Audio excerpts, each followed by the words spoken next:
A child has infected with the measles. उसने पहले बता दिया मीजल है इसको. He had 3 sibling at home. ये कर लिया था हमने क्वारंटाइन में. ये 57 हमने करना था. कंसर्निंग ट्यूबरकुलोसिस ये भी कर लिया था. 58 से करना था. A man was treated MABS for 1 month.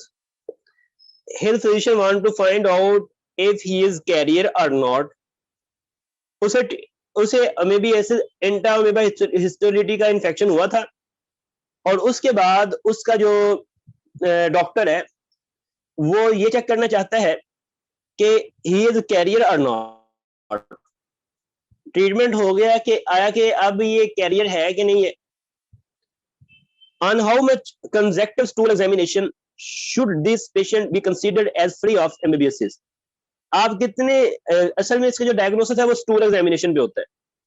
वो कहता है कितने स्टूल एग्जामिनेशन करें कि आपको पता चल जाए कि ये जो है ये डिजीज फ्री हो चुका है, फ्री ऑफ MABS है. कितने सैंपल के बाद आपको पता चलता है.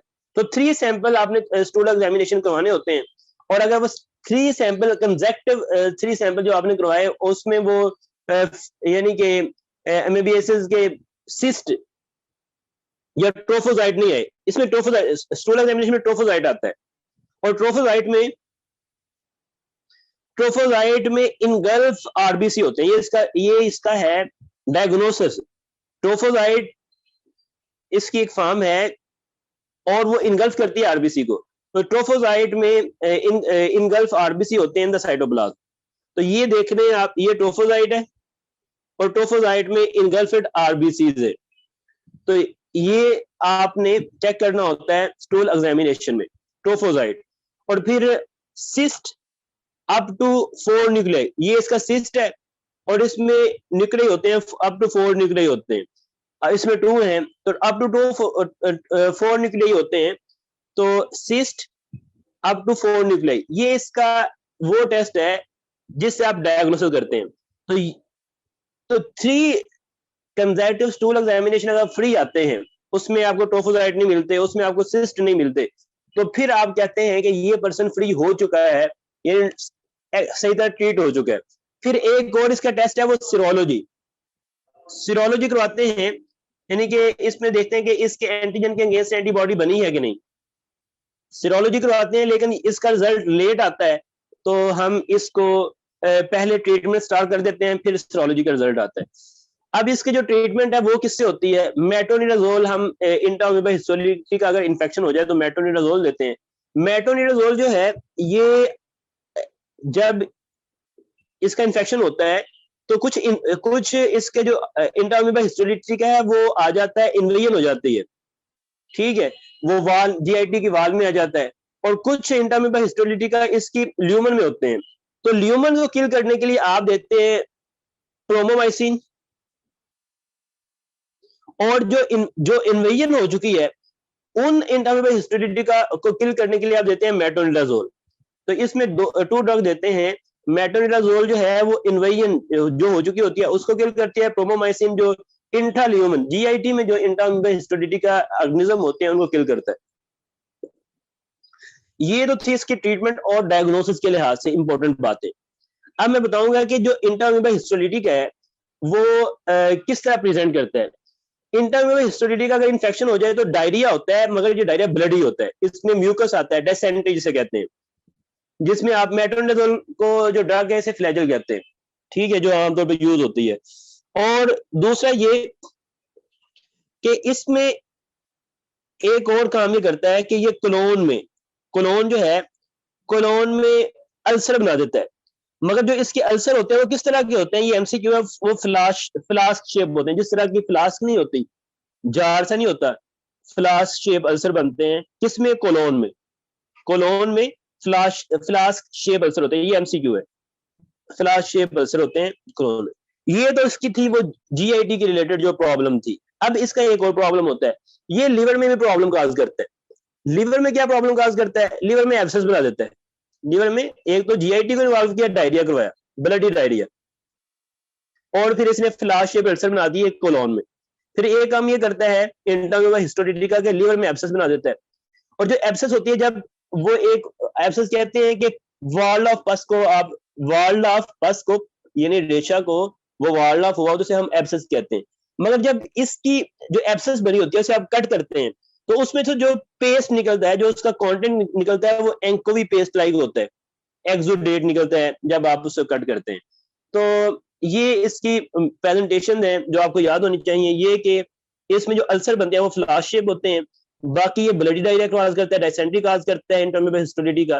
फिर ये आपके लिवर में लिवर एब्सेस कॉज करता है, और लिवर एब्सेस कॉज करता है तो इसका जो डायग्नोसिस है वो आपने स्टूल एग्जामिनेशन करवाने होते हैं। तो ट्रोफोजाइट मिलते हैं इनगल्फ आरबीसी के साथ, और सिस्ट मिलते हैं अप टू 4 न्यूक्लियाई, और इसकी जो ट्रीटमेंट है वो मेट्रोनिडाजोल है। और जो इन्वेसिव इंटरम्यूनल हिस्टोरिटी क्या होता है उसको किल करती है। और प्रोमोमाइसिन जो होती है वो इंटरल्यूमिनल जो होते हैं आपके इंटरम्यूनल हिस्टोरिटी के ऑर्गेनिज्म उनको किल करता है। ये इसमें इंपॉर्टेंट बातें हैं जो बहुत इंपॉर्टेंट है, जिनको आपको पता होना चाहिए, ठीक है। बाकी इसकी प्रेजेंटेशन देख लें।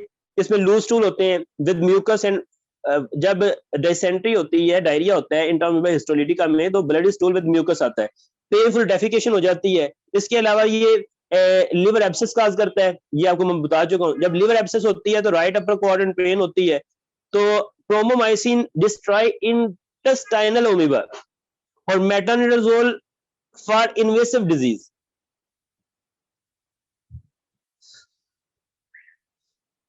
तो इसमें जो ये एमसीक्यू था, इस जो इसने पूछा हुआ था वो ये था कि आपने 3 कंसेक्टिव वो करवाने होते हैं, 3 कंसेक्टिव स्टूल एग्जामिनेशन करवाने होते हैं। अगर वो फ्री आ जाए इस ऑर्गेनिज्म से तो फिर आप कहते हैं कि पेशेंट जो है वो फ्री है। इसके बाद है a 18-year-old girl was brought to doctor as a rape victim. The most important evidence of the rape in her would be, वो कहता है कि इस एक 18 ईयर की लड़की है, उसके साथ रेप हुआ है, तो सबसे जो मोस्ट इंपॉर्टेंट एविडेंस होता है रेप का, वो क्या होता है, वो क्या होगा बताएं जी, क्या होगा? ब्रूज ऑन हर बॉडी वगैरह वगैरह। जी रेप हुआ है यानी कि उसके इधर ब्रूज होंगे जेनिटल एरिया में, या लोकल साइन ऑफ वायलेंस होगा प्राइवेट पार्ट में, स्पोर्ट तो जाहिर सी बात है कि उधर इजैकुलेशन होने से सबसे जो रेप का जो सबसे पावरफुल एविडेंस है वो आपके उसके स्पर्म में स्पर्मेटोजोआ है, स्पर्मेटोजोआ स्पर्म्स। तो ये था आपका ये इसका एक एमसीक्यू है। देखें जी, ये जो एमसीक्यू है ना, ये वाला, ये एक एमसीक्यू है ना। वो क्यों? कि फ्रेंदिक का एक एमसीक्यू है आपकी, इसलिए फ्रेंदिक को पढ़ने की जरूरत नहीं है। एक एमसीक्यू आ गया कि रेप में क्या हुआ। अब ये है, a dead body of an adult was found on desolate roadside by the police. The forensic expert revealed that the person had been dead for 12 to 18 hours. This conclusion is based on his observation of, वो कहता है कि एक person है जिसकी एक dead body आपको मिली है, और फोरेंसिक एक्सपर्ट जो है उसने बताया कि ये जो इसकी डेथ जो है ये 12 to 18 आवर पहले की हो चुकी है। उसने किस तरह बता दिया कि इसकी डेथ जो है इस पर्सन की ये 10 to 12 आवर पहले हो चुकी है, किस बेस पे? इसका आंसर है लिवरिटी वगैरह वगैरह। जो आंसर है वो लिवर मोर्टिस है। लिवर मोर्टिस क्या होता है? जो लिवर मोर्टिस है, रिगर मोर्टिस ये होता है कि जब डेथ हो जाती है किसी भी पर्सन की, तो जो उसके मसल होते हैं उसमें ये है आपकी एक्टिन फिलामेंट, और ये है आपकी मायोसिन फिलामेंट, थिक फिलामेंट। तो जो ये मायोसिन फिलामेंट है येलो, और फिर आपकी ये एक्टिन फिलामेंट। तो मायोसिन फिलामेंट जो है ये अटैच होते हैं, एक्टिन फिलामेंट अटैच होते हैं मायोसिन फिलामेंट से, ठीक है। ये अटैचमेंट जो है कहता है रिगर मोर्टिस होता क्यों है, caused by the persistent attachment of the actin filament जो है to myosin due to lack of ATP। ये जो आपके एक्टिन फिलामेंट है ये अटैच है मायोसिन से, ये अटैच है मायोसिन से, और इसके डिटैच होने के लिए एटीपी चाहिए। जब पर्सन की डेथ हो जाती है तो एटीपी खत्म हो जाते हैं, इसलिए जो एक्टिन फिलामेंट है रेड वाले, ये एक्टिन फिलामेंट है। एक्टिन फिलामेंट अटैच रहते हैं मायोसिन फिलामेंट से, क्योंकि डिटैचमेंट के लिए एटीपी की जरूरत है, और बॉडी की डेथ और पर्सन की डेथ हो चुकी है, एटीपी है नहीं, तो एक्टिन फिलामेंट मायोसिन फिलामेंट से डिटैच नहीं होंगे और जो मसल है वो कॉन्ट्रैक्टेड फॉर्म में रहेगा, तो बॉडी स्टिफ हो जाएगी, stiffening of the muscle after death, जिससे मसल शॉर्ट हो जाते हैं। अब ये जो रिगर मोर्टिस है ये कितनी देर के बाद होना स्टार्ट हो जाती है, अक्सर विद इन 1 to 2 आवर में, डेथ के 1 से 2 घंटे के बाद स्टिफनिंग ऑफ द बॉडी होना स्टार्ट हो जाती है, ठीक है। और ये दोबारा आप देखते हैं कि पर्सन बहुत स्टिफ हो चुका, और थोड़े से आप उसी पर्सन को 12 घंटे के बाद देखेंगे तो उसकी बॉडी जो है वो रिलैक्स नजर आएगी। तो ये स्टार्ट टू रिसाइड, और 24 to 48 आवर के बाद ये दोबारा जो है ना वो फिर जो बॉडी है वो जो स्टिफ मसल है वो रिलैक्स होना स्टार्ट हो जाते हैं, जो रिगर मोर्टिस है वो उसके वो डिसॉल्व होना शुरू हो जाता है। तो उसने इधर जो पर्सन था उसने कहा कि 12 आवर्स, यानी कि उसने रिगर मोर्टिस के लिहाज से उसको चेक किया, उसकी स्टिफनेस को देखा, और उसने बता दिया कि भाई इसको इतनी देर तक डेथ हो चुकी है। तो आप रिगर मोर्टिस के थ्रू उसकी डेथ का जो टाइमिंग है वो बता सकते हैं। तो रिगर मोर्टिस आपको हेल्प करता है ये चेक करने में कि इसकी डेथ कितना टाइम पहले हुई है। तो रिगर मोर्टिस 1 से 2 घंटे के बाद स्टार्ट हो जाती है, और स्टार्ट जो और ये रिजाइड होती है आफ्टर 24 आवर। और रिगर मोर्टिस होती क्यों है, ये इंपॉर्टेंट है। Rigor mortis stiffening of the muscle होती है, और ये होती क्यों है, ये होती है myosin actin filament myosin filament से अटैच रहते हैं, और एटीपी ना होने की वजह से ये डेवलप हो जाती है। उसके बाद है आपका a boy present with right eye deviated upward in comparison to fellow eye, hypertropia कहते हैं। हाइपरट्रोपिया क्या होता है, ये इसकी एक आई है और इसकी दूसरी आई आप देख रहे हैं ये अपवर्ड मूव की हुई है, तो ये हाइपरट्रोपिया है। तो अपवर्ड डेविएटेड हुई पड़ी है एक eye upward. Examination reveal positive head tilt test, the hypertropia increase in right gaze also when the head is tilted toward left। जब वो अपने हेड को इस तरफ टिल्ट करती है लेफ्ट साइड पे, तो इसकी जो राइट आई है ये मोर अपवर्ड चली जाती है।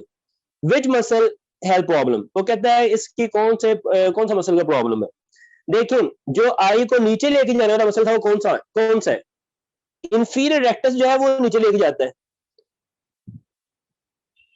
इंफीरियर रेक्टस जो है वो इसको नीचे लेके जाता है।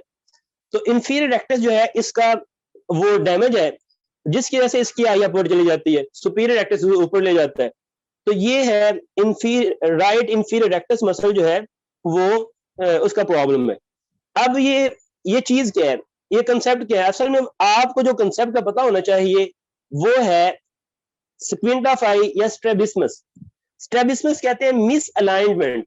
एक ये देखें दोनों आई जो है नॉर्मल एक ही जगह पे है, अगर ये इधर मूव करेंगे तो दोनों इधर मूव करेंगी, अलाइनमेंट है इसमें। जब एक आई इधर मूव कर रही है और दूसरे को फर्क नहीं पड़ रहा तो ये मिस अलाइनमेंट है। तो मिस अलाइनमेंट की टाइप्स हैं, यानी कि स्ट्रेबिस्मस की आगे टाइप है इजोट्रोपिया, एक्सोट्रोपिया, हाइपरट्रोपिया और हाइपोट्रोपिया।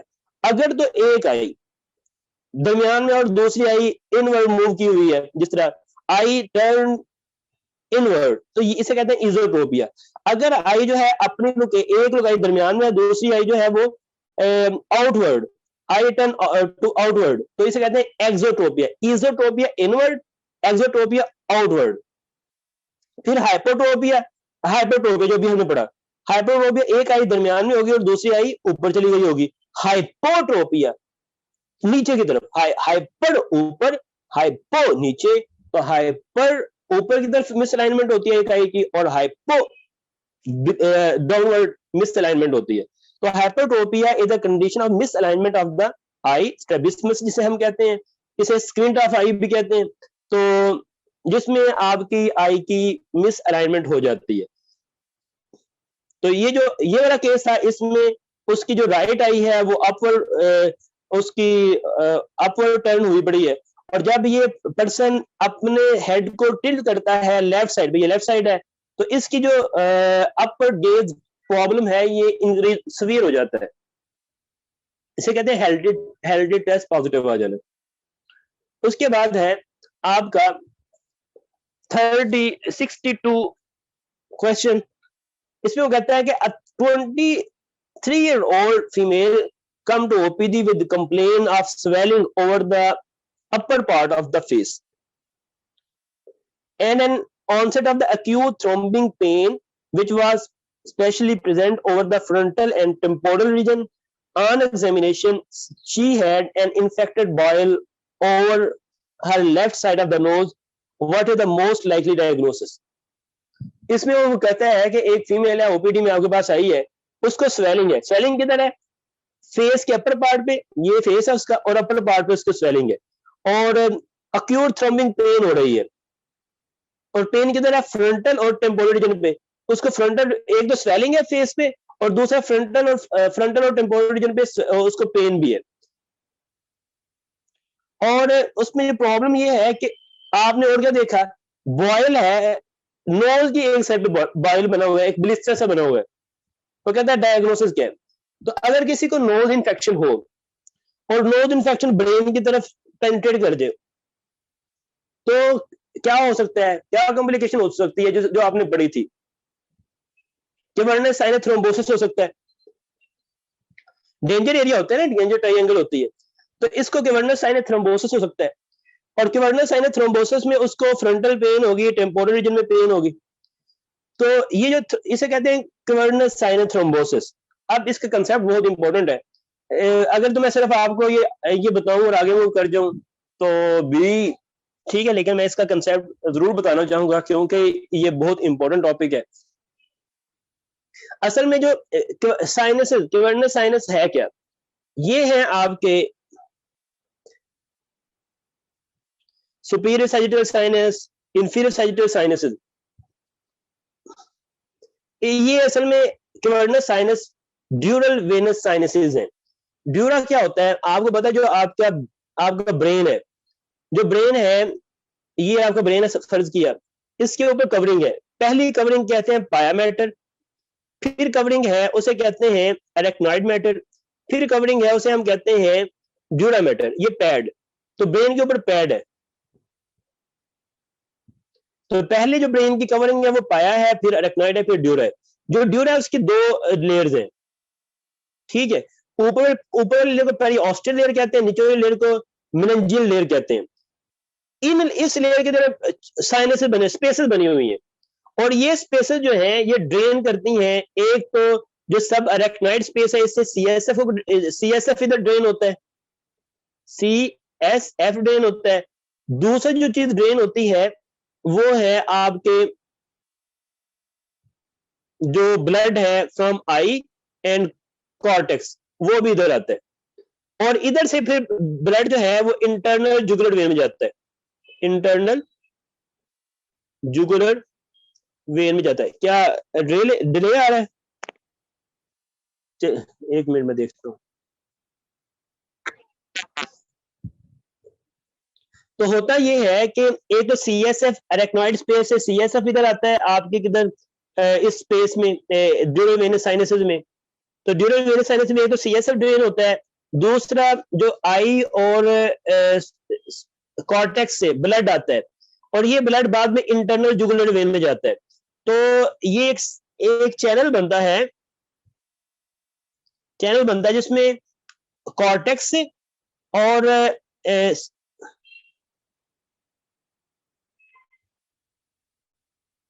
और सीएसएफ इधर ड्रेन होते हैं, और इधर से जो ब्लड है, ये जो ड्यूरल वेनस साइनसेस हैं, इधर से जाता है इंटरनल जुगुलर वेन में।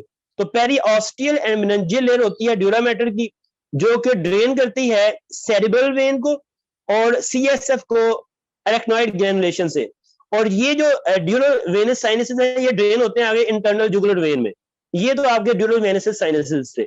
ड्यूरल वेनस साइनसेस की बहुत से हैं, लेकिन जो अभी हमने पढ़ना है ये भी आपका सुपीरियर सैजिटल, ये भी ड्यूरल वेनस साइनसेस है। आपका कैवर्नस साइनस, ये भी ड्यूरल वेनस साइनस है। आपका सुपीरियर, ये सारे के सारे जो है इंफीरियर सैजिटल साइनस, तो ये ड्यूरल वेनस साइनसेस है। उसमें से जो अभी हम पढ़ रहे हैं वो है कैवर्नस साइनस। तो ये जो कैवर्नस साइनस है, ये ड्यूरा के दो लेयर्स हैं। एक है उसकी मेनिंजियल लेयर, एक पेरिओस्टल लेयर। उसमें कैवर्नस साइनस की जो इंपॉर्टेंस है वो क्या है? कैवर्नस साइनस के जो दरमियान में आपकी इंटरनल कैरोटिड और साथ उसके 6 नर्व पड़ी होती है। ये इसके कंटेंट है, internal carotid and abducens nerve, 6 nerve. ये अगर तो कैवर्नस साइनस में कोई भी प्रॉब्लम आता है तो सबसे पहले जो प्रॉब्लम, जो चीज इफेक्ट होगी वो होगी आपकी 6 नर्व और वो होगी आपकी इंटरनल कैरोटिड। ये दो चीजें सबसे पहले इनका प्रॉब्लम आएगा। तो सबसे पहले जो रिस्क पे होती है वो एब्डूसन नर्व होती है और ये दरमियान में होते हैं। ये एमसीक्यू है आपके यू वर्ड क्यू बैंक का। उसके बाद है आपकी अक्यूल थर्ड नर्व, फोर्थ नर्व और 5 नर्व। 5 आपकी V1 और 5 V2। मैक्सिलरी नर्व, ये थर्ड, फोर्थ, उसके बाद 5 में दो है, उसकी दो branches, V1 and V2, ophthalmic और मैक्सिलरी। ये इसकी लेटरल वाल पे, कैवर्नस साइनस की लेटरल वाल पे ये होती है। कैवर्नस साइनस की लेटरल वाल पे ये नर्व्स हैं। तो अगर इनका प्रॉब्लम आता है, देखें अगर तो 6 नर्व का प्रॉब्लम आ गया ये वाली, तो फिर यार ये डिले बहुत ज्यादा आ रहा है,